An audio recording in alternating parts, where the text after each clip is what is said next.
Assalamu alaikum wa rahmatullah. So today I'm going to talk about a book that's very close to my heart. And in fact, it's my journey as a single parent. So the book is called Almost a Single Parent. And it's a father's story navigating parenthood, healing, and hope after loss. And I feel like every parent can learn a lesson or two from my experience. Show you a lot of friends and relatives have asked me just to give them a glimpse, what's inside. So this is what I'm doing right now. So this book is an extremely emotional book. As you all can imagine, that it's not an easy job. It's not an easy job navigating the challenges. We have societal pressure. We have pressure from relatives. They expect you to behave a certain way. And it is in these times that I feel like that one should stand up and connect, very deeply. One should be connected to the Creator at all times. But I think this is the time where everyone, loses hope in you. You stand up and you intensify your prayers. You intensify your supplications, those du'as, those nightly prayers, and then you are facing everyone with a different challenge in your hand. I cannot tell you if you will be shedding some tears or not, but what I can tell you is that the story is right out of my heart, and it's as sincere as it could be. You can learn something from it. Maybe you can learn that my situation, maybe you can correlate it. Maybe you have been in a similar situation in your life, or maybe you it's gonna be an experience for you one way or the other. So dedication, of course, this book, is dedicated to none other than my daughters. Right?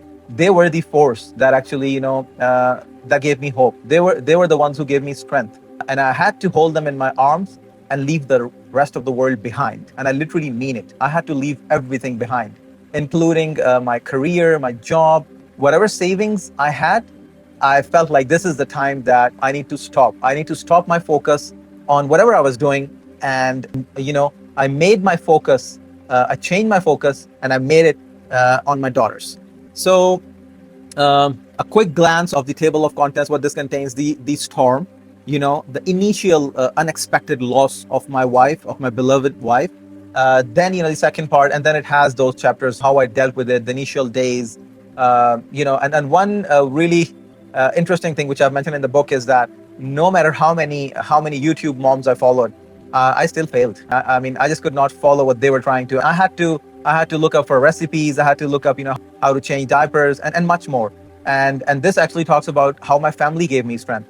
My immediate family were really supportive, and every single one of them stood beside me, and they helped in silent ways, which I realized a little later, meant life to me.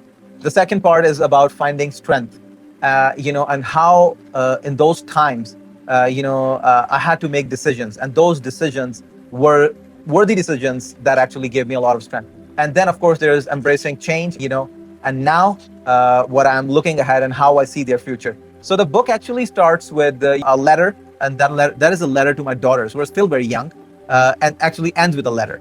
So I hope that one day when they read this letter, they know that they were raised up with intention, and not just they were raised up with intention. All right, just like any other book. So starting off with the very first chapter, the unexpected loss. I'm just gonna share a quote of mine that I wrote. So that is: grief doesn't ask for permission. It tears through without warning and leaves you in rooms you never knew you would enter. So a little sad, but that's reality, and that's what sometimes life has to offer, and that's the best thing. Allah SWT always has a great plan for you. So fast forwarding this book, moving towards the end, this is the letter that I'm talking about. It's a letter to my daughters, and we have walked this journey together through the darkest nights and the brightest mornings, through pain and healing. Through every challenge that tested us. So it wasn't just a test for me. They were equally facing a test in their life. Losing a mother, the pathway, your path in life is not easy. I just wanted to tell them that I might not be perfect. I might not have done everything right for them, but I stood there. I stood for them in every single night, and I was there for them. That's what I want to show them. So I hope you read this, and I hope you like it. So the book is live on Amazon, and I'm taking pre-orders for physical copies in Pakistan. If any of you is interested, do give me a direct message on WhatsApp. I'll put a link in the description. Happy reading, and Jazakumullah khair for listening. And if there are any comments, feel free to share that with me. Stay tuned for more.